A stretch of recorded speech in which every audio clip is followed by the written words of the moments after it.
Well, Florida lawmakers are going home to their districts tonight. And according to Legiscan, 56 bills passed during the 2025 regular legislative session. Now, one of the hundreds of bills that didn't go all the way involves a system that many of you tell us needs to be fixed. WPTV Chief Investigator Jamie Ostroff has been listening to your struggles with Florida's reemployment assistance program. She joins us here in the studio to talk about this bill. Jamie? Yeah, Todd, you might be wondering why we should be talking about the bill that hasn't passed yet. And I would love to see what is next here. House Bill 1157 made it through the House but died in the Senate. It does give us a glimpse, though, at what dozens of lawmakers wanted to change about Florida's reemployment assistance program. 83 state reps did vote to make identity verification more rigorous for applicants, which comes as a shock to those who have been battling for benefits for months. These are my senior pictures. A 2020 high school grad. We didn't get a graduation because we graduated during COVID. Desiree Castelli is used to overcoming obstacles. So I'm 23, my goal was to move out by the end of the year, get my own place. I just graduated college. Including 2 layoffs in less than 1 year. So I was working as a staffing manager for a travel nurse recruiting agency. And I had gotten let go back in January to do budget cuts. When Desiree lost her job in January, she did what she had done the last time it happened. Every day.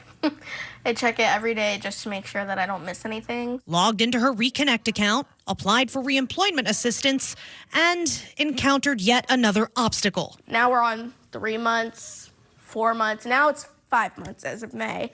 5 months that I still have not had any funds released to me. Because Desiree had claimed and received some benefits last year before landing her next job, she was not eligible for the full $3,300 unemployed Floridians can claim in a year. I'm still eligible for approximately $1,800. What kind of difference is that $1,800 going to make in your life? It's going to be a lot. I had to dump all my savings to be able to pay for my health insurance, my car payments, all those kinds of things. So $1,800 would be like life-changing at this moment, honestly. Like others who've shared similar stories. I've waited the 2-3 hours. I've been disconnected. I've done the whole thing. Desiree says she can't get a straight answer. They just keep saying to request your benefits as per the weeks come on, and that's what I've done, and there's been absolutely no update. And is calling for reform. All we want is answers and information, and I feel like there is a huge lack of communication. So when I told her House lawmakers passed a bill to require additional identity verification for those applying for reemployment. You have to go through ID.me and provide your driver's license and your social security. If you have a passport, you can provide that as well. And even if you want to escalate something, you have to go through that process again. So I don't understand why we would need to add more steps and add a longer waiting period. It's not meant to be a barrier of any kind. I certainly want folks to get access to the money that they deserve. State Representative Michelle Salzman of District 1 co-sponsored that bill. She tells me it wasn't meant to make things harder for everyday Floridians. It was because someone filed a bill because we saw a lot of people that were trying to abuse the system, and we were trying to put more guardrails in place so the abuse is brought down. Neither the legislative analysis nor Salzman could provide data showing the impact of fraud on Florida's reemployment program.